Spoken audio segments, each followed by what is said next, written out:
इसलिए ये दो तरह के चक्के हैं और ये दोनों तरह के चक्के चल रहे हैं इसलिए क्योंकि ये एक जैसे भी हैं और एक जैसे है भी नहीं, एक दूसरों के बिल्कुल जैसे हैं, माने ये ऊंचाई में, लंबाई में, बढ़ाई में, लेकिन इनका कार्य जो है वो अलग अलग है। इसी प्रकार हमारे भी जीवन में होता है। तो श्री रामचंद्र जी ने सिर्फ पति पत्नी का ही विचार नहीं किया,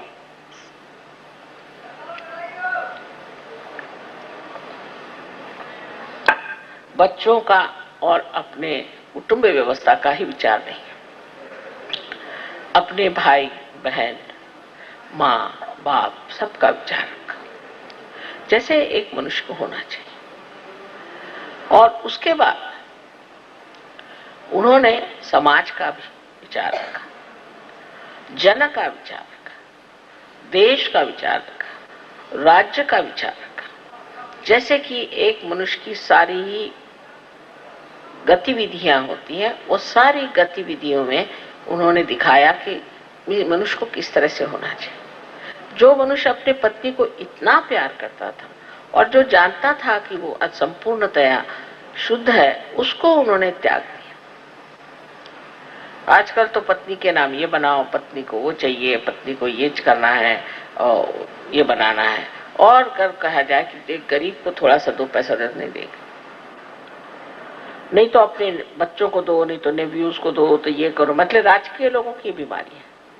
और इन्होंने अपनी वो पत्नी की जो स्वयं साक्षात देवी स्वरूप अत्यंत शुद्ध थी, उसका तक त्याग कर दिया।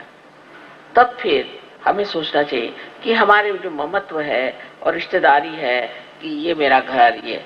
और कुछ लोग तो अब जैसे विदेश में पहले पत्नी पति का ठीक नहीं होता, अब जो ठीक हो गया तो सहयोग में है कि वो पत्नी सब कुछ हो गई। हमारे यहाँ कम से कम 4 या 5 लीडर्स पत्नी के वजह से निकल गए, क्योंकि पत्नी ठीक नहीं हुई, पति ठीक थे। पत्नी ने पढ़ा कर बेचारों का सत्यानाश कर दिया। कम से कम 5 लोग पत्नियों की वजह से भाग निकले। सो यहां भी मैं कहूंगी कि पत्नी को समझना चाहिए कि सहयोग क्या है और उसमें अपना क्या स्थान है। और पति को भी ऐसे मामले में पत्नी से जरा सा भी नहीं सहमत होना चाहिए। उससे कहना चाहिए कि तुम बहुत ज्यादा बोलती हो, बहुत ज्यादा दौड़ती हो, तुम चुप बैठो, तुम किसी काम की नहीं, तुम्हारे चक्र ठीक करो। जब पति इस तरह के उसके साथ व्यवहार करेगा तभी ना तो वो ठीक होगी। पर यह कि उसके चक्र खराब तो मेरे भी चक्र खराब हो जाए। उसने कहा कि चलो तुम ये करो तो मैं वो करूं, कर पत्नी ने कहा कुछ पैसा मार लो तो पैसा मार लेते। सहयोग में आने पर भी उस सूक्ष्म अपनी जो खराबियां चिपक जाती है, उधर आपको बहुत अच्छे से ध्यान देना चाहिए। तो आज श्री राम के इसमें हमें हनुमान जी का तो जरूरी विचार करना चाहिए कि हनुमान जी किस तरह से एक श्री राम के दास थे और किस तरह से उनकी सेवा चाकरी में लगे रहते और हर समय उनके ही सेवा में रहने से ही वो जानते थे कि उनका पूरा सार्थक हो जाएगा। उनके जैसी वृत्ति भी सहयोग में हमें अपनानी चाहिए। इसका ये नहीं मतलब कि आप मेरे लिए खाना बना कर बेचे, बिल्कुल भी नहीं, क्योंकि मैं तो खाना खाती नहीं हूँ और मुझे खाना बना करके और परेशानी में आप लोग डाल देते। तो इसलिए ये बना के भेजा, उसने वो बना के भेज दिया। भाई भगवान को कहते हैं ना कि सिर्फ भूख दिखाना चाहिए, और जो खाता नहीं भगवान उसको क्यों परेशान करना खाने से। खाना नहीं चाहिए, कुछ नहीं चाहिए। क्या चीज चाहिए? तत्पर सेवा करने में तत्परता चाहिए। हनुमान जी कोई खाना बना के भेजते थे क्या श्री रामचंद्र जी को? ये दिल्ली वालों ने मुझे इतना परेशान किया खाना बना करके कि मैंने अब शर्त लगा दी कि तुम लोग अगर खाना बनाओगे तो मैं आऊंगी ही नहीं दिल्ली। जो चीज करनी है वो करो। ये तो बेकार की चीज है जो आदमी खाना नहीं खाता उस पर जबरदस्ती आप खाना खिला रहे हैं। या जिस आदमी को कोई नहीं, कहीं चूड़ी लेके आ गए तो कहीं कुछ लेके आ गए, कोई चीज की जरूरत नहीं। तुम्हारी माँ को मेरा भरा पड़ा हुआ है, मैं तंग आ गई सब चीज। इतना मैं कहती कि मुझे कोई चीज मत लाओ, बस फूल ही लाओ, और कुछ नहीं चाहिए, फूल बहुत हो गया। और फूल भी जब लगाएंगे तो 1000 रुपए की मत लगाओ भाई, प्रे सर्वसाधारण। आज तो इतना कोई ज्यादा नहीं किया, तो कभी कभी तो मैं घबराई जाती हूँ जितने फूल तुम लोग लगाते। सो जो कुछ करना है वो संतुलन में, जैसे माँ को पसंद है। माँ तुम्हारी सीधी सादी औरत है, उसको क्या अक्ल है इन सब चीजों का।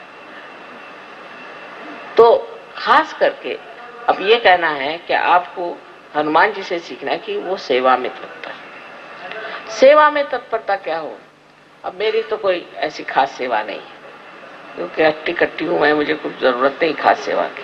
पर जो मेरी सेवा करनी तो सहयोग की सेवा करनी चाहिए। सहयोग में जो सेवा करेंगे वही मेरी सेवा हो रही। कितने लोगों को आपने रियलाइजेशन दिया, कितनी औरतों को आपने रियलाइजेशन दिया, कितनों को आपने पार कराया, कितनों में आपने इंटरेस्ट लिया। जैसे ही कोई आ जाता है प्रोग्राम में, तेरे अंदर ये भूत है, तेरे अंदर ये भूत है, बस उसके पीछे पड़ गए, वो भाग गए। मैंने एक साहब से पूछा, साहब आप बड़े से पार हो गए थे, आप सहयोग से क्यों भागे? पहले जाते साथ बताया तुम्हारे अंदर 3 भूत बैठे। अभी नंबर भी उन्होंने बता दिया। मैंने कहा आपने विश्वास क्यों कर लिया? पहले वो तो वहां के बड़े महारथी लग रहे थे, दौड़ दौड़ के बता रहे थे कि आपके अंदर 3 भूत है। अब वो कौन साहब थे कौन नहीं, वो तो भाग खड़े हो गए। सो सहयोग के अंदर में हनुमान जी की जो बात है वो सीखना है कि हम तत्पर हैं, राम काज करने को तत्पर। काज कौन सा है हमारा? मेरा काज है सहयोग, मेरा कार्य है सहयोग। कुंडलिनी का जागरण करना, लोगों को पार करना, उनके अंदर शांति लाना, प्रेम लाना, प्रेम की बातें करना, उनसे अपने सहयोग के बारे में सारे चक्र आदि का वर्णन करना, उनको जो चाहिए सो समझाना। अब जब ये कह दिया तो लेक्चरबाजी बहुत होती है। हमारे यहाँ तो कुछ लेक्चर, इतने लेक्चर देने लग गए थे कि मैंने कहा भैया अगर आपने इसको लेक्चर को बंद नहीं किया तो सहयोगी खत्म हो जाए। लोगों ने कहा माँ 2-2 घंटे लेक्चर देते हैं, फिर आपका हम भाषण भी नहीं सुन पाते, आरती भी नहीं कर पाते, ऐसे घर जाना पड़ता। फिर उनका लेक्चर बंद करवाए। वो कहने लगे कि मैं जाता हूँ तो बता नहीं क्या हो जाता, मेरा मन करता मैं लेक्चर ही दे दूं, इसको कैसे ठीक है? मैं कहा भाई देखो मुंह में एक सुपारी रख लो। तो वो पूछते कितनी बड़ी रखो? मैंने जितना बड़ा मुंह उतनी बड़ी रखो। तो मैंने कहा जब आपको ये भी नहीं पता कितनी बड़ी सुपारी रखो तो आप सहयोग पे बात क्या करते? इसकी भी तो आपके पास अकल नहीं है। तो सहयोग पे बात करना लोगों को बहुत अच्छा, मतलब लेक्चर देना। जैसे एक प्लेटफॉर्म मिल गया है, बस माइक मिल गया, चले माइक पे बोलना। माइक तो छूटता नहीं, फिर एक बार माइक पकड़ लिया तो छूटता नहीं। ये भी एक नई बीमारी है। अब उसमें समझ ये लेना है कि काहे को लेक्चर देना, माँ के इतने लेक्चर हैं भाई, यही सुना। तो अब जब भी फंक्शन आप लोगों का यहाँ ये हो, उसमें आप मेरा एक चाहे तो वीडियो लगा दो, चाहे तो मेरा टेप सुना दो, उसके बाद उनको कागज पेंसिल दे दो कि भाई तुमको जो कुछ लिखना है लिखो, कोई प्रश्न हो बता दो, और उसके बाद में उनकी जागृति कर दो और उनसे कहना कि नेक्स्ट टाइम आपको जो कुछ प्रॉब्लम है लिखे लाइए। तो शुरू उनका जो प्रॉब्लम है, किसी बीमारी है, किसी को तकलीफ है, कुछ है। अब ऐसे भी लोग हैं कि जो एक आदमी है, अब वो कलकत्ते भी आएगा किसी को ठीक करने, वो जाएगा, उसको जाना हो तो अब लोग बुला रहे हैं कि तुम वहां चलो ठीक करने के लिए रशिया में। एक ही आदमी हनुमान जी जैसे दौड़ता रहे, इधर से उधर, उधर से उधर, बस। सब लोग आप ठीक कर सकते हैं, सब लोग आप लोगों को ठीक कर सकते हैं, सब औरतें ठीक कर सकती हैं, आदमी ठीक कर सकते हैं, पर कोई हाथ ही नहीं डालता। लेक्चर देने से यह है कि सब लोग देखें कितने लोगों को बीमारी ठीक करते। पता नहीं क्या बात है कि एक ही आदमी अभी तक सारे हिंदुस्तान में है जो लोगों को ठीक कर सकता है। हालांकि लंदन में कम से कम 15-20 लोग हैं जो लोगों को ठीक करते हैं, फ्रांस में लोग हैं वो लोगों को ठीक करते हैं। तो ये ठीक करने का तरीका क्या है, ये सीख लेना चाहिए और बंधन लेकर के ठीक करना चाहिए लोगों। उसके लिए अब आप क्या बाहर से बुलाएंगे लोगों को? और आप सहयोगी किस दिन के लिए? आप बैज लगा के घूमते हैं, आप ठीक भी नहीं कर सकते, फिर बैज उतार दो। अपने को भी नहीं ठीक कर सकते, अपनी भी बीमारी नहीं ठीक कर सकते, तो दूसरों को क्या ठीक करो? तो ये बात होनी चाहिए कि सबको ठीक करने का इल्लोद्धार जो है उसकी सबको शक्ति दे दी गई, उसको आप लोग सीख लें। उसको मास्टर करें। और अब बजाय इसके कि कलकत्ते कोई आए, कलकत्ते से लोग जाए दूसरों को ठीक करने। इसमें हिम्मत की जरा सी बात है, कुछ नहीं होने वाला तुमको। तुम न तो कोई बीमार हो सकते हो, न कुछ हो सकता है। जो लोग जितना सहयोग में कार्य करेंगे उतने गहरे उतरेंगे, क्योंकि जैसा पेड़ है वो जितना फैलेगा उतना ही गहरा उतरेगा। सहयोग में और इनका अवतरणों में एक बड़ा भारी फर्क है कि पहले उन्होंने कोई सामाजिकता से आध्यात्म नहीं दिया था। ये शक्तियां किसी को दी नहीं थी, समाज के लिए मिली नहीं थी। एक आध आदमी को शक्तियां मिली थी, जैसे कि राजा जनक ने नचिकेता को आत्म साक्षात्कार दिया। लेकिन अब तो आप सबके पास ये शक्तियां प्राप्त है। बस इसको ऐसा बढ़ाइए कि आपको कोई भी चीज की जरूरत ही न रह जाए। आप अपनी तबीयत ठीक कर लीजिए, दूसरों की तबीयत ठीक कर लीजिए, आप सहयोग समझ लीजिए, सब कुछ आपके पास है। लेकिन अभी भी आपका चित्त पता नहीं कहां घूम रहा है। आप लोग पता नहीं किस चीज के पीछे में भाग रहे हैं कि अभी आपने इस चीज को पकड़ा ही नहीं। सहयोग में सबके लिए सिर्फ वरदान के सिवा कुछ है। आपको कोई चीज की भी कमी नहीं रह जाएगी। पर आप सहयोग के लिए कुछ करें तब तो ना, और नहीं करते तो भी वरदान मिलता है। जिसको देखते हो वो बिजनेस बढ़ गया, किसी की नौकरी बढ़ गई, किसी की ये हो गया, किसी की वो हो गया। सबको कुछ न कुछ चीज मिलती ही जा रही है। कोई भी उनको त्याग नहीं करना पड़ा। नहीं तो हम आपसे बताएं कि जब ये फ्रीडम का हुआ था कि देश को फ्री करना है, तो हम ही को लोगों ने कितना सताया था।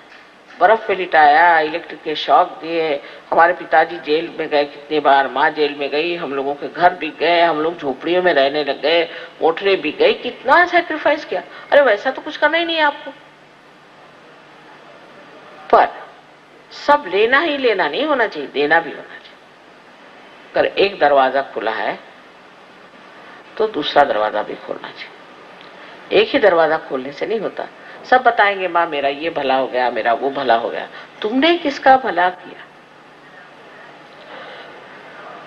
इस चीज पर ध्यान देना चाहिए कि हमने कौन सा भला काम किया। पर नेतागिरी के लिए बहुत झगड़े कि कौन नेता होगा, ये बड़े झगड़े।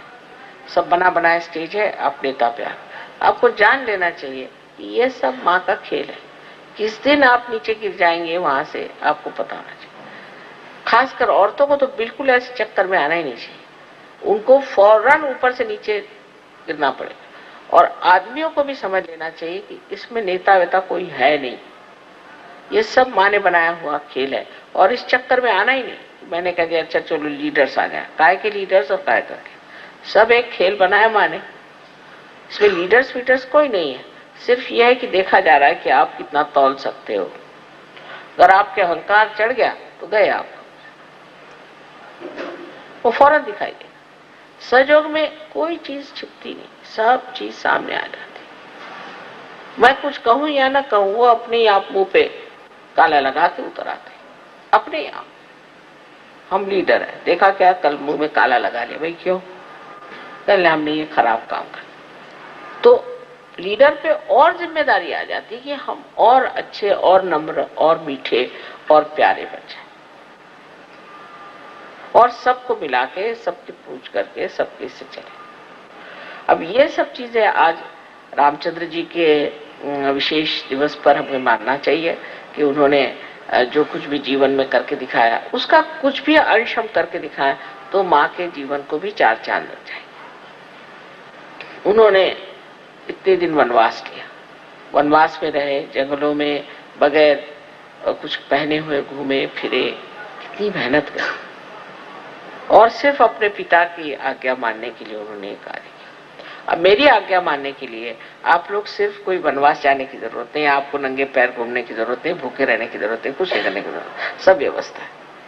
लेकिन सहयोग में आपको लोगों को ठीक करना आना चाहिए, लोगों की बीमारियां ठीक करनी आनी चाहिए, और आपको सहयोग के बारे में सब कुछ मालूम होना चाहिए।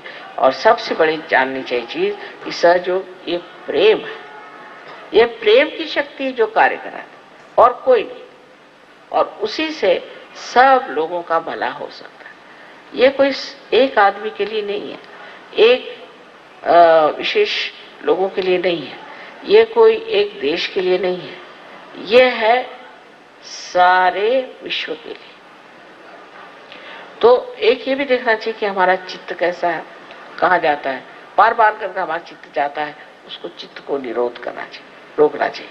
उसमें आत्मा की शक्ति पूरी तरह से बननी चाहिए और मनुष्य को एकाग्र होकर के हर कार्य को करना चाहिए। भक्ति भाव से, प्रेम से अगर जो करेगा वो बहुत गहरा उतरेगा, और नहीं तो ऐसा ही कचरा बहुत होता है, और कचरे का जो अंत होता है वो भी आप जानते हैं। तो आपको अगर कचरा बनना है और आप अपने को बहुत विशेष समझ रहे हैं कि हम बड़े अच्छे हैं, हम तो ये कर लेते वो कर लेते, तो पहली चीज है कि नम्रता रखो। मेरे प्रति नहीं, सबके प्रति नम्रता से बात करो और प्रेम से बात करो। देखना, यही जो मनुष्य आज एक मानव है, बेकार चीज है, वही सहयोग में आते साथ कमल जैसे खिल जाता और उसका सुगंध चारों ओर फैलता।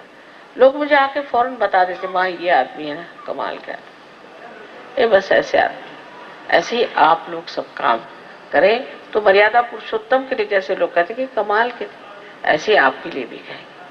सबसे बड़ी चीज है कि मेरे लिए तो आप ही राम का मंदिर है और आप ही इस मंदिर को अपने अंदर बनाए और उसकी पूजा हो और उसको संभाले, उसको देखें और अपने आत्मसम्मान के साथ रहे, अपने